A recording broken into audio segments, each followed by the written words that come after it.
Hello guys, welcome back again to my channel bersama saya Hansan di sini dan seperti biasanya setiap harinya saya akan buatkan video seputar cryptocurrency. So bagi kalian yang tertarik seputar cryptocurrency boleh aja langsung bantu saya like dan juga subscribe. Jangan lupa juga untuk hidupkan lonceng notifikasinya supaya kalian gak ketinggalan update terbaru seputar cryptocurrency. Oke, pada hari ini guys kembali kita akan bahas putaran Bitcoin dan seperti biasa kita akan mulai dari coin market cap terlebih dahulu. Pada hari ini secara global market cap crypto berada di angka 1,7 triliun dolar atau turun sekitar 4,14%. Nah, Bitcoin sendiri berada di angka 36.800-an, Ethereum 2.660, BNB 366, kemudian Cardano 1,03, Solana 97 dolar, XRP 0,6 dolar, Terra Luna 48 dolar, dan Dogecoin ada di urutan ke-10 dengan harga 0,13 dolar. So, per hari ini kita melihat market dalam keadaan yang kembali terkoreksi, penurunannya ranging antara 3, sekian persen hingga kurang lebih 11% gitu ya. So, itu adalah outlook sementara dari beberapa top coin yang ada. Sekarang kita masuk dulu ke beberapa berita dan data terbaru hari ini. Nah, yang pertama di sini disebutkan Bitcoin price dives with stocks as fresh sell-off sees PayPal shed nearly 25%. Jadi semalam itu ada laporan keuangan perusahaan teknologi di US itu banyak ya keluar dan rata-rata itu mengecewakan. Salah satunya adalah PayPal gitu, yang membuat karena laporan keuangan yang mengecewakan itu membuat stoknya PayPal itu drop 25%. Nah, seperti yang kalian ketahui juga, harga Bitcoin itu terkorelasi gitu guys dengan harga tech stock di US yang dirangkum di Nasdaq biasanya ya. Jadi kalau Nasdaq itu lagi terkoreksi, Bitcoin biasanya juga ikutan terkoreksi. Jadi menurut sang analis itu, itulah salah satu penyebabnya kenapa Bitcoin tiba-tiba ngedrop lagi gitu kan. Dan dia juga mengatakan, my base case is still a test of 29K to 30K or lower before any future price discovery. Macro FUD is driving all, hodl and wait. Jadi dia mengatakan dia masih expect kita bisa nge-retest area 29 sampai 30 ribu atau bahkan lebih rendah dari itu sebelum kita kembali ke future price discovery atau kita kembali ke bull market. Dan salah satu hal yang ngedrive koreksi Bitcoin yang terus-menerus ini adalah tentunya keadaan makro. Oke. Kalau diibaratkan gitu guys, sekarang itu kita kayak kalau penyakit ya, kita ibaratkan penyakit itu sekarang kita ada komplikasi gitu. Kenapa bisa seperti itu? Karena keadaan makro sekarang ini sangat banyak simpang siurnya yang belum pasti terjadi gitu ya, tetapi isunya udah beredar di mana-mana. Pertama, soal apa? Soal perang yang diisukan terjadi antara Rusia dan Ukraine. Yang perlu kalian ketahui, kalau memang itu terjadi perangnya, yang terlibat nanti nggak hanya Rusia dan juga Ukraine guys. Oke, yang terlibat nanti jadi banyak. USA juga terlibat, negara Eropa lainnya juga terlibat. Jadi itu jadi perang besar gitu nanti jatuhnya. Oke. Kemudian yang kedua, juga pastinya para investor juga masih galau gitu dengan kebijakan yang akan diberikan oleh the Fed. Atau ya istilahnya simpelnya keadaan ekonomi di US. Kemudian yang ketiga juga adalah keadaan COVID-19, di mana Omicron sekarang masih termasuk merajalela gitu. Ya dengan adanya beberapa hal tersebut, tentunya itu bisa membuat para investor sebagian agak ketakutan gitu untuk masuk ke market. Dan itu ya menyebabkan kita melihat harga yang terus-menerus menurun gitu ya. So katanya si analis ya simpelnya hodl and wait.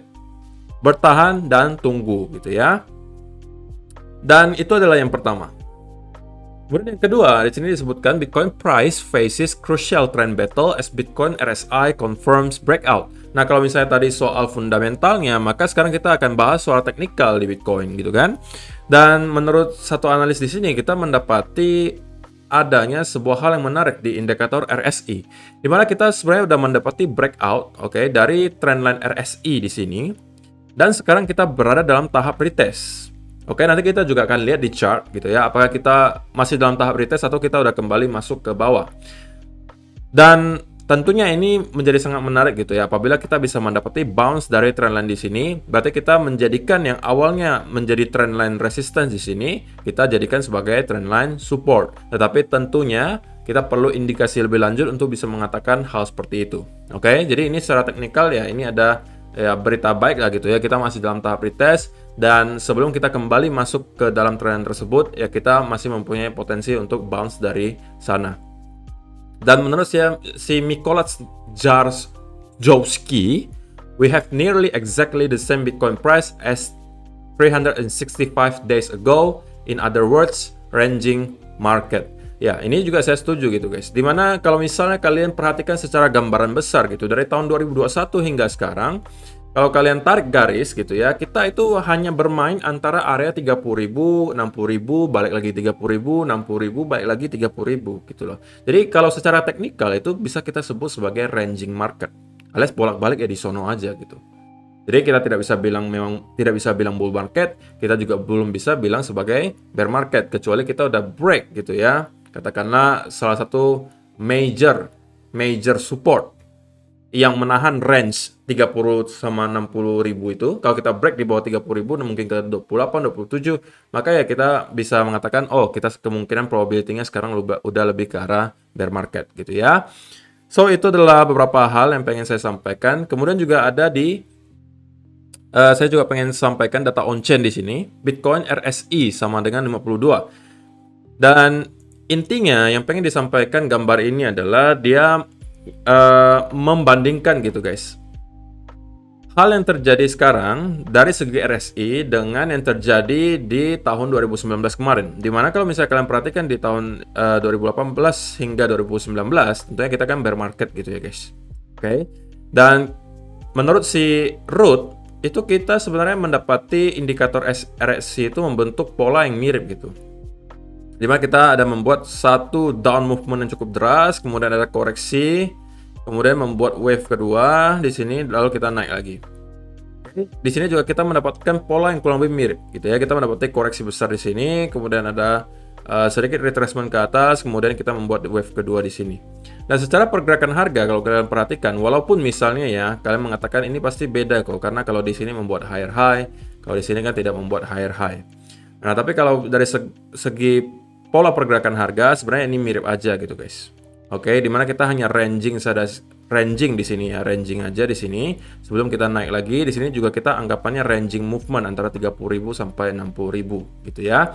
So, kalau memang kita mengulangi hal yang sama dengan terjadi di sini, kalau misalnya kalian perhatikan kita tidak membuat lower low di sini ya, bahkan kita hanya membuat sedikit koreksi dalam di sini, oke, untuk membentuk higher low. Kemudian kita kembali masuk ke bull market.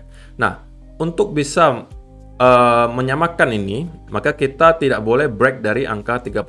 Karena kalau kita break dari 30.000, maka kita udah fix break dari low sebelumnya, dan kita berarti membentuk lower low. Berbeda dengan di sini, gitu ya. Kalau misalnya kita belum break dari sana, maka kita selalu mempunyai potensi untuk menjadikan harga sekarang ini sebagai area higher low gitu ya, karena low sebelumnya di area 30.000, selama kita belum break dari 30.000 dan 29 ya kita berarti masih di area higher low gitu ya. Dan yang terakhir ini yang menarik juga menurut saya, dia merangkum gitu best and worst month for Bitcoin, alias bulan terbaik dan bulan terburuk untuk Bitcoin dari tahun 2015 sampai 2021. Yang terbaik adalah di bulan Oktober. Oke. Ranking kedua itu April, ranking ketiga itu Februari. Jadi menarik ya. Februari itu peringkat ketiga, bulan terbaik untuk Bitcoin. Karena secara historis kemarin kita juga ada pernah lihat, memang di bulan Februari itu kebanyakan hijau gitu ya. Tapi kalau ditanya pasti nggak kok hijau? Ya belum tentu gitu ya. Cuman secara historis kebanyakan hijau. Dan bulan-bulan terburuk kalau misalnya kalian perhatikan itu adalah September, Januari, dan Maret. September itu ya akhir quarter, Maret juga akhir quarter gitu ya. Jadi ini yang saya sampaikan juga kemarin, nggak tahu kenapa setiap akhir quarter itu biasanya bukan bulan yang baik untuk Bitcoin.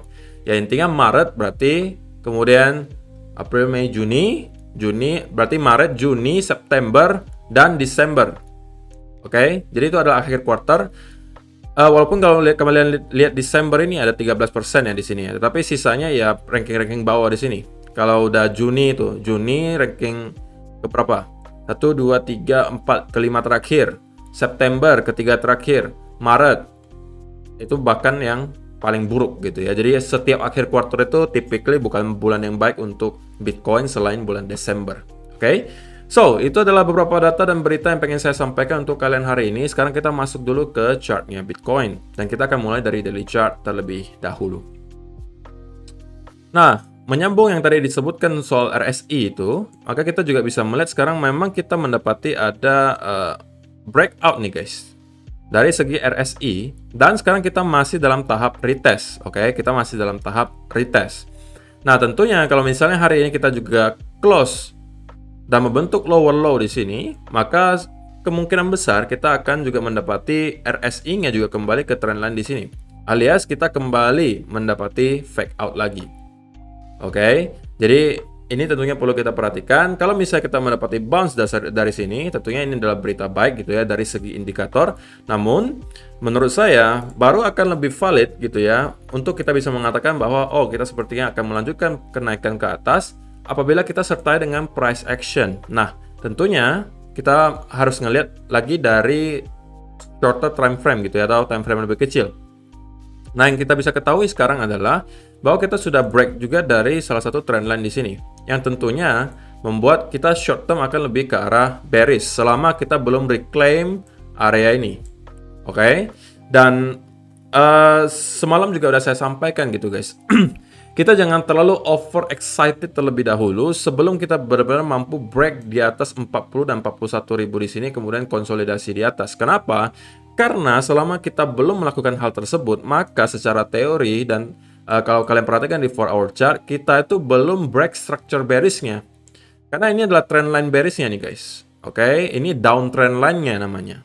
Oke, dimana kita di sini selalu membentuk lower high, lower low, lower high, lower low, lower high, lower low, dan kita masih berpotensi membuat ini sebagai lower high gitu ya. Nah, untuk bisa break structure ini, minimal yang harus kita lakukan adalah pertama, melakukan break dari trendline di sini.